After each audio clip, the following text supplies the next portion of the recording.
Oke, kita lanjutkan ke materi berikutnya, yaitu tentang the uniqueness of carbon atom, atau keunikan dari atom karbon. Nah, ada juga yang menyebutkannya sebagai the magic of carbon atom, keistimewaan ya, jadi keunikan atau keistimewaan dari karbon atom. Nah, sekarang di sini keistimewaannya itu apa sih? Jadi karbon itu memiliki kemampuan atau ability yang pertama untuk membentuk ikatan kovalen yang kuat dengan sesama karbon yang lain dalam bentuk single bond atau ikatan tunggal, double bond, rangkap 2, atau triple bond, rangkap 3. Nah, kalau pada gambar ini bentuknya adalah double bond. Kalau misalkan triple bond, itu berarti garisnya ada 3. Nah, kemampuan yang berikutnya dapat membentuk ikatan kovalen yang kuat dengan sesama karbon dalam bentuknya itu siklik atau rantai tertutup seperti pada contoh ini. Nah, rantai tertutup atau dalam bentuk open chain, rantai terbuka. Rantai terbuka itu bisa dalam bentuk rantai lurus maupun rantai cabang.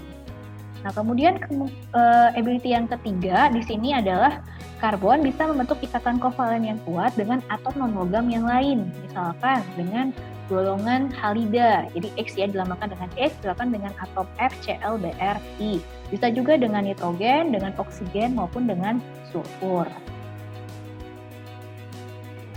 Nah, karena keistimewaan karbon itu tadi, maka muncul istilah yang disebut sebagai katenasi.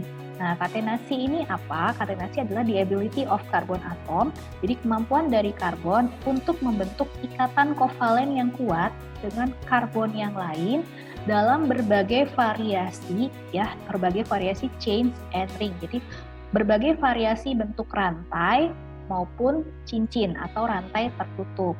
Nah, akibatnya apa? Jadi di sini hampir dikatakan tidak ada batasan dari struktur yang bisa dibentuk oleh karbon ini. Jadi kalau misalkan kita memiliki karbonnya jumlahnya 50, akan banyak sekali struktur yang bisa dibentuk, baik itu dalam bentuk siklik atau tadi closed chains atau rings maupun dalam bentuk rantai terbuka. Rantai terbuka saja tadi ada yang lurus dan ada yang bercabang. Nah, itu keistimewaan dari atom karbon. Nah, selanjutnya kita akan bahas sedikit mengenai hibridisasi. Jadi hybridization of carbon atom ini yang dapat menjelaskan mengapa karbon itu bisa membentuk ikatan single bond, double bond, dan triple bond.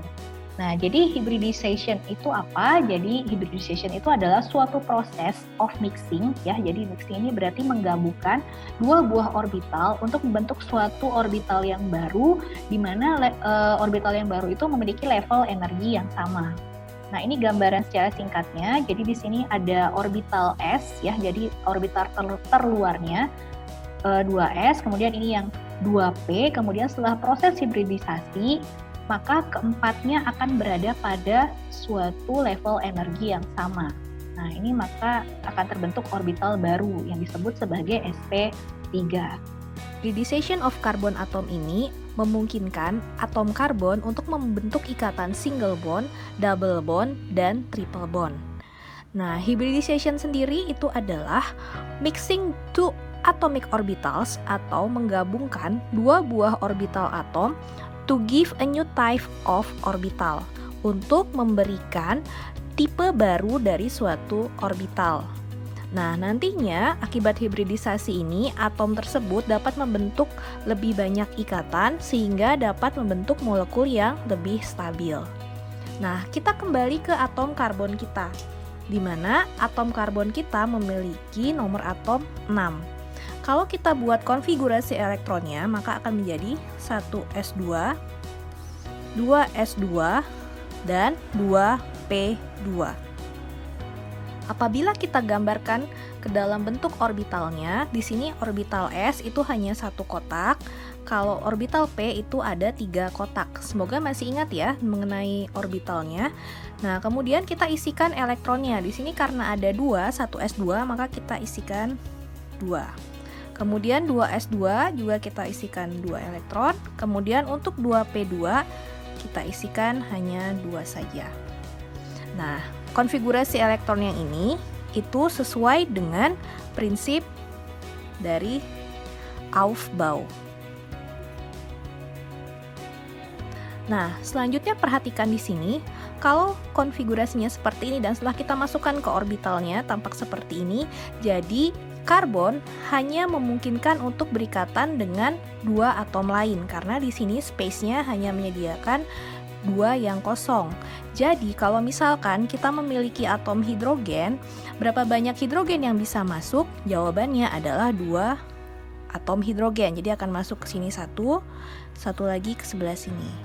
Sehingga molekul yang terbentuk itu adalah CH2. Tapi CH2 ini molekulnya tidak stabil. Nah, oleh karena itu, atom karbon akan mengalami hibridisasi. Nah, awalnya nanti ada kita mulai dari ground state atau keadaan dasar, di mana keadaan dasar itu adalah keadaan seperti yang di atasnya. Kita gambarkan dulu. Jadi seperti ini. 1s2, 2s2, 2p2. Kita isikan elektronnya. Nah, seperti ini. Nah, kemudian dari ground state itu akan mengalami yang namanya keadaan tereksitasi atau excited states. Jadi di sini kita tuliskan lagi seperti yang di atasnya, 1s2, 2s2, dan 2p2. Akan ada elektron yang tereksitasi dari orbital S ke orbital P. Nah, di sini akan tereksitasi seperti ini sehingga akan menghasilkan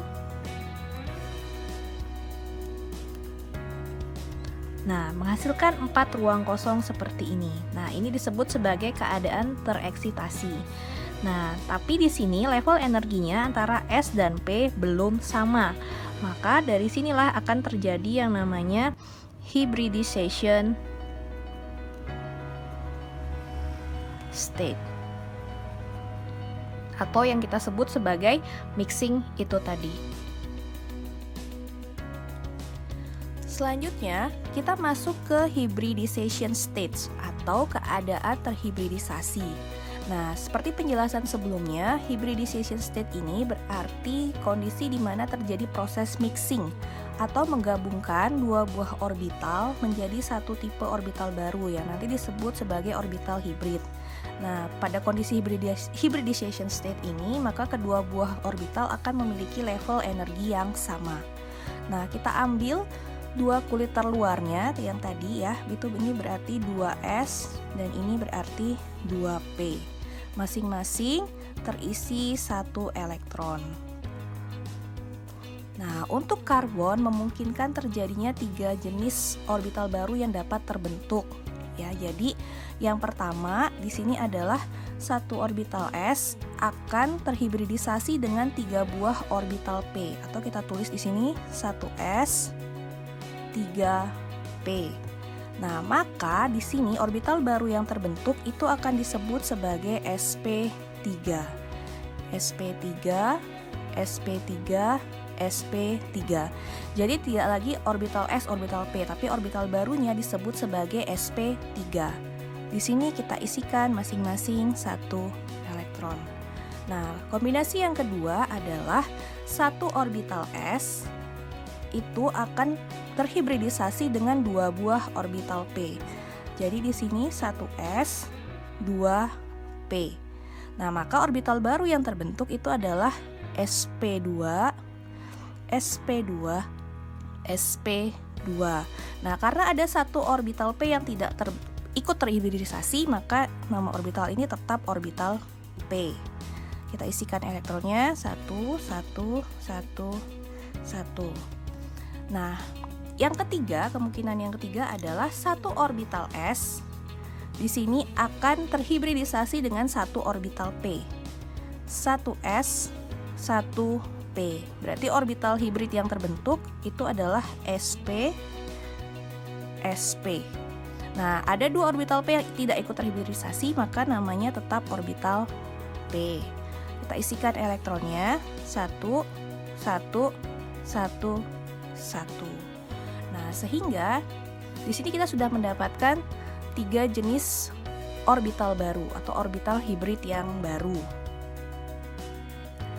Untuk orbital sp3, maka pada karbon nanti yang terbentuk adalah ikatan single bond atau ikatan tunggal. Nah, jadi kalau yang di awal tadi CH2 itu kan tidak stabil, tapi kalau sudah bentuk orbitalnya seperti ini, memungkinkan 4 buah hidrogen untuk masuk, sehingga nanti molekul yang terbentuk itu adalah molekul CH4, di mana molekul CH4 itu stabil. Nah, untuk yang kedua di sini berarti nanti ikatan yang terbentuk adalah terdapat ikatan double bond. Jadi kalau untuk yang sp2 ini ikatannya single semua, maka nanti ikatan P ini yang akan membentuk ikatan double-nya atau ikatan rangkapnya. Nah, kemudian untuk yang ketiga di sini berarti adanya 2 buah orbital P itu akan membentuk ikatan triple bond. Jadi yang SP ini ikatannya single, nanti yang P ini yang membentuk ikatan triple bondnya. Nah, contohnya adalah seperti ini.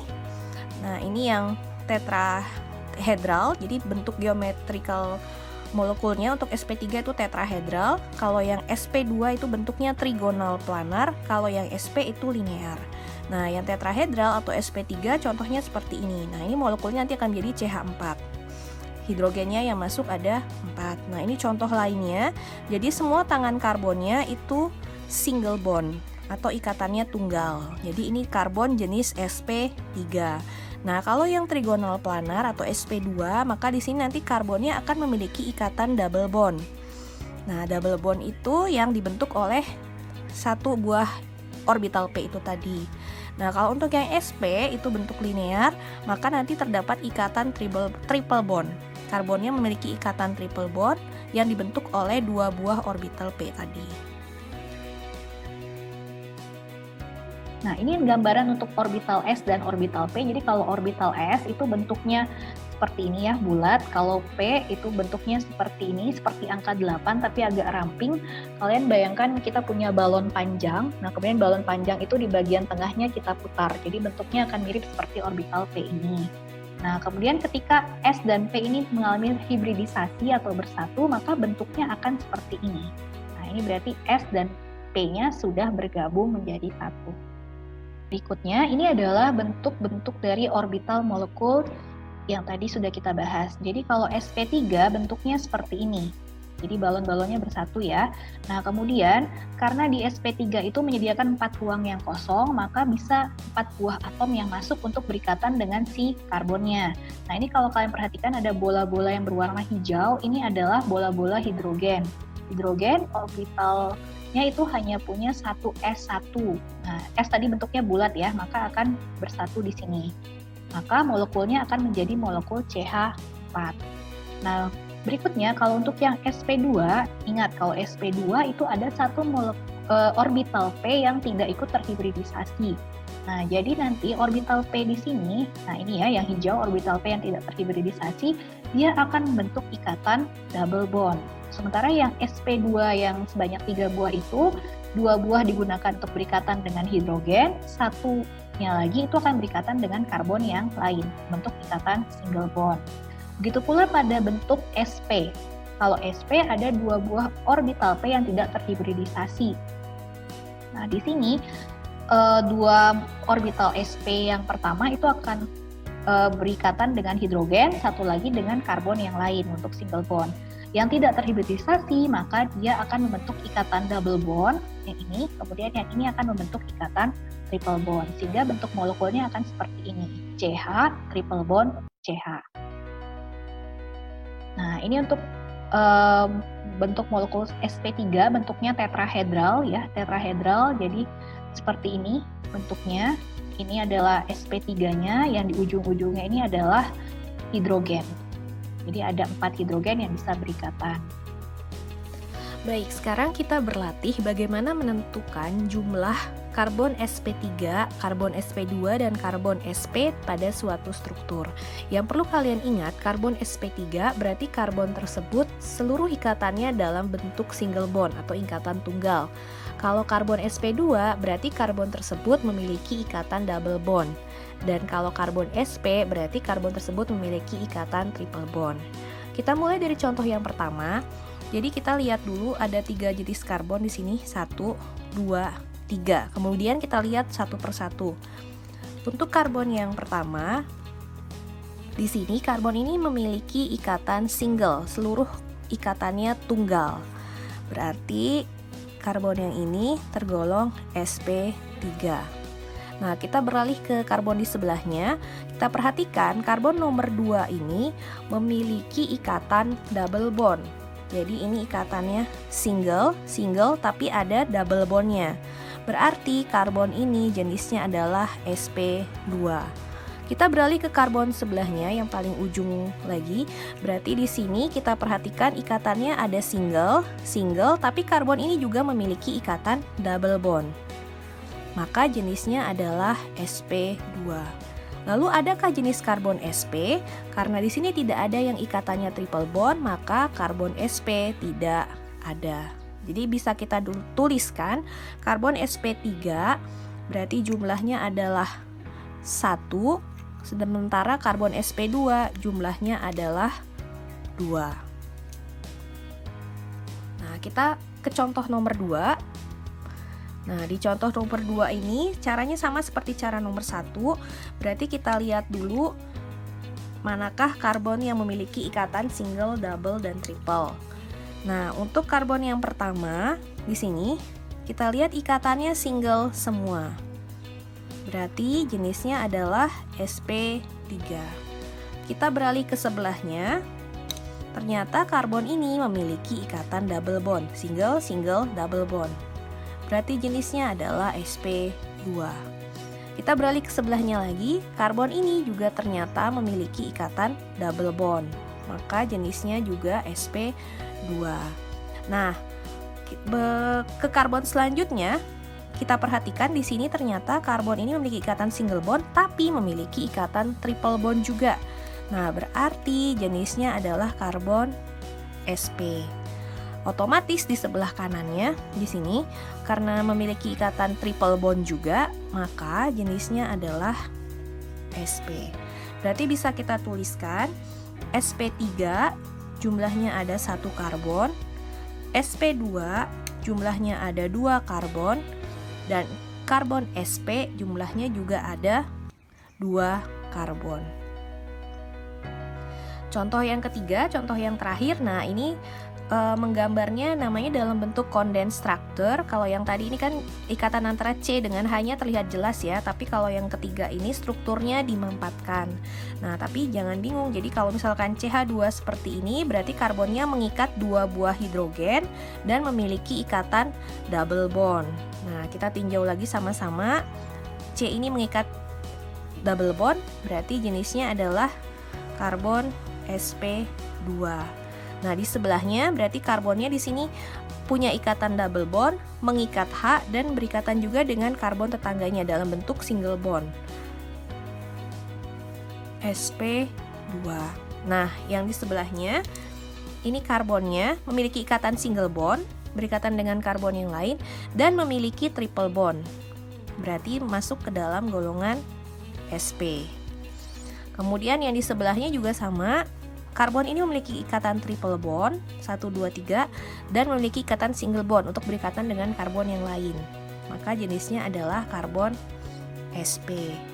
Nah, untuk yang di sebelah kanannya kita lihat karbon ini memiliki ikatan single bond, memiliki ikatan single bond juga dengan hidrogen, tapi memiliki ikatan double bond.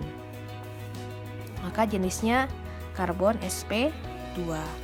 Nah, sebelah kanannya yang paling ujung karena memiliki ikatan double bond juga, maka jenisnya juga sama, karbon sp2. Berarti kesimpulannya di sini, adakah karbon CsP3? Tidak ada karbon yang semua ikatannya single bond, berarti tidak ada. Kalau karbon sp2 terdapat ya, jadi ada berapa? 1, 2, 3, 4. Ada 4 karbon sp2. Sementara untuk karbon sp di sini jumlahnya ada 2. Berikutnya kita masuk ke type of bonding atau jenis dari ikatan. Nah, type of bonding ini nanti ada 2. Yang pertama adalah sigma bond dan yang kedua adalah pi bond. Sigma bond atau ikatan sigma, lambangnya seperti ini ya, lambang sigma merupakan ikatan yang pertama terbentuk dengan atom lain. Nah, jadi di sini kalau kita kaitkan dengan orbital, berarti di sini ikatan yang terbentuk dari orbital yang terhibridisasi. Nah, yang terhibridisasi itu dimiliki oleh ikatan single bond. Jadi kalau ikatannya single bond, berarti di situ pasti ada ikatan, jenis ikatannya adalah sigma. Nah, kemudian yang kedua di sini adalah pi bond. Ikatan pi ya, lambangnya seperti ini, merupakan ikatan kedua atau ketiga yang dibentuk dengan atom yang lain. Nah, di sini kata kuncinya adalah ikatan pi itu terbentuk dari orbital p yang tidak ikut terhibridisasi. Oleh karena itu, ikatan pi ini dimiliki oleh double bond atau triple bond. Nah, tapi yang perlu diperhatikan di sini adalah baik double bond maupun triple bond itu juga sama-sama memiliki ikatan sigma. Nah, jadi kalau double bond itu berarti memiliki satu sigma karena ada yang terhibridisasi itu tadi dan satu pi karena di sini ada satu orbital p yang tidak ikut terhibridisasi. Sementara kalau untuk triple bond berarti terdiri atas satu sigma dan kemudian terdiri atas dua pi karena ada dua orbital p yang tidak ikut terhibridisasi. Selanjutnya, kita akan menentukan berapa banyak ikatan sigma dan ikatan pi pada suatu struktur senyawa organik. Yang perlu kita ingat, ikatan sigma itu merupakan ikatan pada bentuk single bond. Ya, jadi misalkan antara C dengan H atau C dengan C, tapi yang single. Kemudian ikatan pi itu berarti yang dimiliki oleh ikatan double bond atau triple bond. Kalau double bond berarti dia memiliki ikatan satu sigma dan satu pi. Kalau triple bond memiliki ikatan satu sigma dan 2 pi. Kita mulai dari contoh yang pertama. Di sini kita melihat terdapat 3 karbon ya. 3 karbon, kita tentukan bentuk ikatannya sigma atau pi. Nah, antara C dengan H di sini berarti ikatannya adalah sigma karena single bond. Single bond, single bond. C dengan C itu juga bentuk ikatannya single, berarti di sini juga sigma. Sigma, sigma, sigma, sigma, sigma, sigma. Nah, semuanya ikatannya ada sigma bond. Berarti kita hitung berapa banyak sigma bondnya. Ada 1, 2, 3, 4, 5, 6, 7, 8, 9, 10. Berarti sigma bondnya ada 10. Adakah ikatan pi-nya? Karena tidak ada double bond, tidak ada triple bond, maka ikatan pi-nya tidak ada. Nah, kita lanjutkan ke contoh yang kedua. Contoh yang kedua di sini sama kita tinjau, berarti C dengan H ikatannya sigma bond, C dengan H juga sigma. Nah, di sini ada double bond. Ingat, double bond berarti terdiri atas satu sigma, berarti satu lagi adalah ikatan pi. Nah, berarti kita bisa lanjutkan. Ini C dengan H ini juga sigma, C dengan C single bond ini juga sigma, sigma, sigma, sigma bond. Berarti sigma bondnya ada berapa? Kita hitung 1, 2, 3, 4, 5, 6, 7, 8. Ada 8. Adakah ikatan pi-nya? Karena ada ikatan double bond, maka ikatan pi-nya ada sebanyak 1. Untuk contoh yang ketiga, nah kita lihat nih di sini di contoh yang ketiga ada triple bond dan ada double bond. Ingat, kalau triple bond terdiri atas satu ikatan sigma dan ada 2 ikatan pi. Nah, kalau untuk double bond di sini berarti 1 sigma dan 1 pi. Berarti kita tulis ikatan pi-nya dulu. Ikatan pi-nya ada berapa? 1, 2, 3. Ada 3. Ikatan sigmanya ada berapa? Kita hitung sama-sama. Sigma 1, sigma, sigma, ikatan sigma, sigma, sigma, sigma, sigma. Nah, kita hitung sama-sama. Ikatan sigmanya berarti ada 1, 2, 3, 4, 5, 6, 7, 8, 9, 10. Jadi untuk yang nomor 3 terdapat 10 ikatan sigma dan 3 ikatan pi.